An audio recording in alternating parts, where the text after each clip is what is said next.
Hi everybody, welcome to my channel. Well, last week I decided to go down to the Chicago Lakefront and take a little walk through Lincoln Park Zoo and over to North Avenue Beach. And it was a completely blue sky day, and I was there about midday, so not the best photography conditions, but I saw something pretty interesting.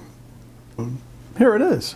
So as I mentioned, I walked through the Lincoln Park Zoo nature area, which they're planning on conducting a prescribed burn, over the footbridge to North Avenue Beach, across Lakeshore Drive. Here's a view north.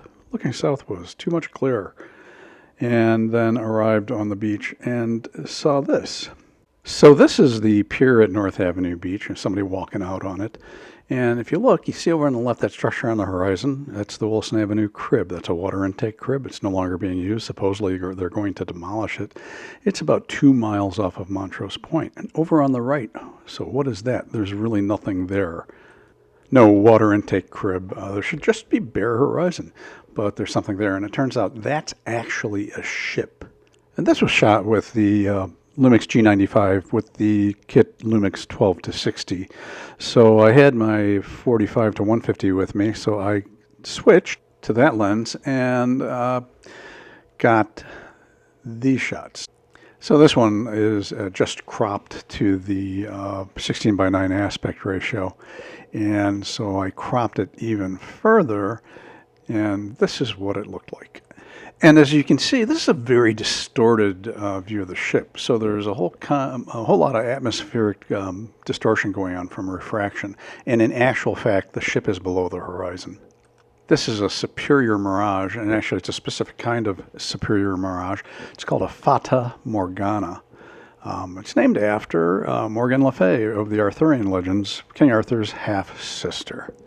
And what's really interesting is if you look along the hull there, underneath the hull, you can see what looks like sky.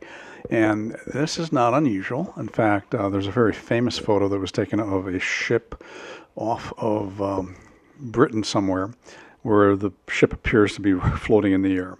And that's what happens, can happen with a Fata Morgana.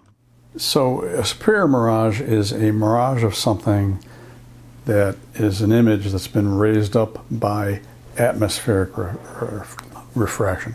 Atmospheric refraction. Say that 5 times fast. An inferior mirage, and everybody's familiar with inferior mirages because if you're driving down a road on a hot day in the summertime, you see that shimmer that appears to be water on the road ahead, and that's just the sky, reflection of the, or refraction of the sky. So that actually is hot air that is refracting the light up. So light from the sky is hitting that layer of hot air and getting refracted back up, and that's what you see. Now, a superior mirage, which is what a Fata Morgana is, you have a layer of cool air, and the temperature on this day was, well, maybe almost 50 degrees Fahrenheit, which would be 10 degrees Celsius. Water temperature, Lake Michigan, was 44 Fahrenheit, which would be roughly 7 degrees Celsius. So you have a cool layer of air over water.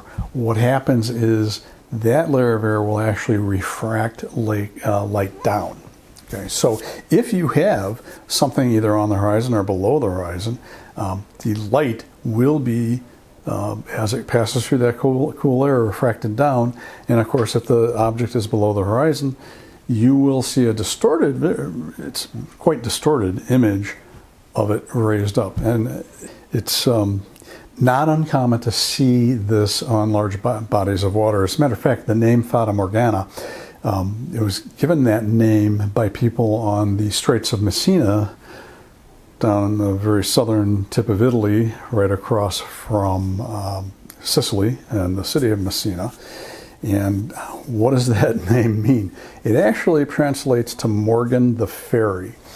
So it's actually named after Morgan Le Fay, who was the half-sister of King Arthur in the Arthurian legends, and she was kind of an enchantress in those stories, and so that's how that name came to be. Now, how is it that people in southern Italy named a phenomenon after an Anglo-Saxon legend.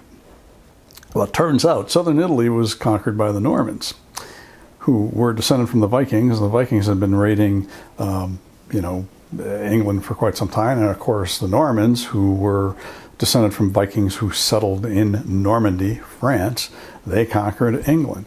So they were well aware of the Arthurian stories, and that's essentially, since they conquered southern Italy, that's how that name came to be. Kind of interesting.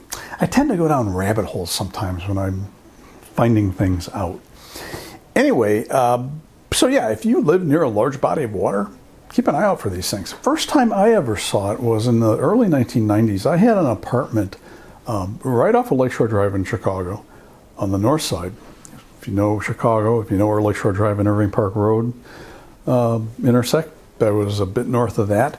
And from my apartment, I could see, I was on the 8th floor, I could actually see the southern shore of Lake Michigan where all the steel mills are. And it wasn't uncommon, mostly this was very evident as the sun was getting low. I could see those steel mills, and one day I was looking out and I saw something in the sky above the steel mills. And I got my binoculars out and I took a look. It was actually a superior mirage, but inverted, of the steel mills. So everywhere there was a stack, you'd see the same thing in the sky pointing down. Pretty interesting. Got some photos way back then. They're on slides somewhere. If I ever find them, maybe I'll put them up. Anyway, I almost forgot to mention the ship in Lake Michigan. I was actually able to identify the ship. So, there are ship finding sites. Ships broadcast their locations. About an hour or two later, after I got back, I went online and found that. And by this time, the ship was headed north, and it was off of Waukegan, Illinois.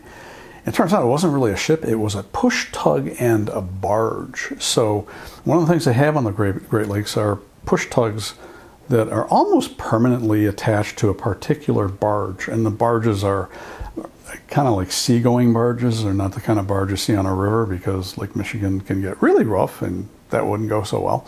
But it turns out it is the push tug Samuel de Champlain and the barge Innovation.